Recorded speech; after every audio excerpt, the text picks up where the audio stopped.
자, 이번에는 건설회사 하나의 이름을 중심에 놓고 권력과 종교 그리고 돈의 얽힘을 이야기해 보려고 합니다. 그 이름은 바로 서희건설입니다. 최근에 민중기 특별검사팀이 서희건설 본사를 전격 압수수색했습니다. 이유는 단순하지 않습니다. 김건희가 2022년 나토 순방길에 착용했던 6천만 원 상당의 반클리프 아펠 목걸이, 이 고가 장신구가 서희건설을 통해 건네졌다는 의혹이 불거졌기 때문입니다. 이 목걸이는 재산신고에서 누락됐고요. 수사 과정에서 가품이 발견되긴 했지만은 특검은 진품이 따로 존재할 가능성을 열어두고 있습니다. 이쯤에서 등장하는 한 인물, 락천이라고 호를 달고 있는 사람 누굽니까? 김모 씨. 여러분, 락천 선생 누구예요? 한번 올려봐 주시기 바랍니다. 락천 김모 선생. 네, 김충식입니다. 김충식. 충식이 형. 네, 이 사람이 아호까지 있는 줄 몰랐습니다. 여러분, 제 아호가 있는 거 아세요? 제 아호. 제 아호가 소나무처럼 길게 살자, 오래 살자 해서 소나무 송자의 길장자, 송장입니다. 송장 김용민 선생. 네, 제 아호는 송장입니다. 자, 근데 김충식은 김건희의 모친 최은순과 과거에 내연 관계였다. 이런 이야기들이 많이 나옵니다. 네, 그 얘기는 아마 김충식 딸이 얘기했을 거예요. 자, 그런 김충식의 수첩과 달력에 서희건설 인사들이 여러 차례 등장합니다. 서희건설 이봉관 회장 그리고 손모 고문, 기록은 2019년부터 2023년까지 이어지는데 단발적인 만남이었는지 지속적인 접촉이었는지 그건 앞으로의 그 수사가 풀어줄 숙제가 되겠습니다만은, 그런데 이 서희건설이 김건희와의 관계만 주목받는 게 아닙니다. 이 김건희와의 관계만으로 주목받는 게 아니에요. 이미 2022년 대선 당시에도 이름이 오르내렸습니다. 이른바 양재동 비밀 캠프 의혹인데요. 무속인 건진법사가 개입한 캠프가 서희건설 사옥에 들어섰다는 보도. 와, 세상에. 이봉관 회장이 교회 장로거든요.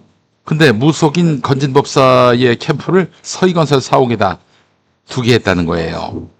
이따 또 얘기하겠습니다만은 이봉관 회장이 개신교하고의 그 관계가 정말 만만치 않거든요. 그래서 이 건진법사 캠프가 윤석열 후보를 위한 여론전을 펼쳤다는 의혹이 잇따랐는데, 그리고 윤석열 취임식에 서희건설 오너 일가가 VIP로 초청됐다는 사실, 권력과 기업이 가까웠음을 보여주는 대목입니다. 하지만 말씀드린 대로 더 깊이 들어가야 할 부분이 있는데, 서희건설은 단순히 민간 건설사가 아니라 보수 개신교계와도 굵직한 줄이 연결돼 있어요. 서희건설은 여의도 순복음교회, 명성교회, 광림교회, 청운교회, 포항중앙교회 등 국내 굴지의 대형교회 40여 곳을 시공했습니다.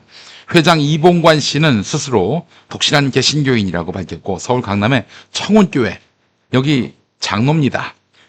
이봉관 회장이 쓴 책 제목도 CEO의 기도예요. CEO의 기도. 근데 여기서 흥미로운 것은 청운교회 담임 목사 이필산 목사가 명성교회 김사만 목사의 사위라는 점입니다. 김사만 목사, 한국 보수개신교의 핵심 인물이지요. 우리에게는 아들에게 그 큰 교회를 세습함으로써 널리 알려진 악명이 됐고요. 자, 이 네트워크 속에서 서희건설은 대형교회 건축을 수주하면서 종교계에 깊숙이 자리 잡았습니다. 교회 건물은 단순한 예배 공간을 넘어서서 수백억 원대의 건설 사업이기도 합니다. 여러분, 건물만 그러니 짓고 맙니까? 거기에 뭐 스피커도 달아야지요, 조명도 달아야지요, 이런저런 의자 만들어야지요, 강단 만들어야지요. 요즘엔 또 영상 설비까지 해야 한단 말이에요. 그래서 수백억 대의 건설 사업이기도 합니다. 건설사와 교회 간의 관계는 때로는 영적인 교제, 그 이상의 경제적인 의미를 갖는 것입니다. 자, 그렇다면 이런 인연이 어떻게 정치권으로 이어졌을까? 정치와 종교 그리고 돈이 맞물리는 방식은 낯설지 않습니다. 교회 장로로서 또는 교회 건축의 파트너로서 얻은 신뢰가 어느 순간 정치 권력과의 연결고리로 발전하게 되는 것이죠. 취임식 VIP 초청 명단에 이름이 오르고, 또 대통령 부부의 해외 순방 전후에 회장 일가가 언급되고요. 그리고 그 과정에서 고가의 목걸이, 인사청탁 의혹, 비선 캠프 제공 의혹이 뒤섞입니다. 그렇잖아요. 목사님이 이 서희건설 이봉관 회장님 교회 장로님인데 신실합니다. 아주 우리에게 충성을 다했습니다. 이러면서 정치권 인사에게 소개했을 가능성 없을 거라고 누가 장담할 수 있겠습니까? 서희건설은 여기서 멈추지 않습니다. 최근에 지역주택조합 비리 사건에도 연루됐는데 경기도 용인의 한 아파트 사업에서 공사비 증액을 대가로 금품을 수수한 정황까지 보도가 됐습니다. 증액 규모만 385억 원, 서희건설이 스스로 지역주택조합 대표건설사라고 자부하는 만큼 이 사건은 그들의 주력 사업에서 불법이 의심된다는 점에서 매우 무겁습니다.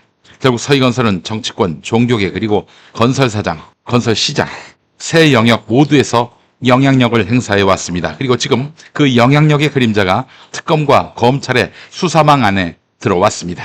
자, 단순히 서희건설이 문제가 많다 이 이야기를 하려는 것이 아닙니다. 이런 구조가 가능했던 토양에 우리는 주목할 필요가 있습니다. 대형교회와 장로직을 통한 인맥, 건축 수주와 헌금 문화가 만들어내는 돈의 흐름, 그리고 그 흐름이 권력까지 스며드는 경로. 보수 개신교계는 스스로에게 물어봐야 됩니다. 우리가 정치 권력과의 부당한 거래에 문을 열어준 것은 아닌가? 하나님의 성전 건축이라는 명분 뒤에 세속의 욕망이 틈탄 것은 아닌가?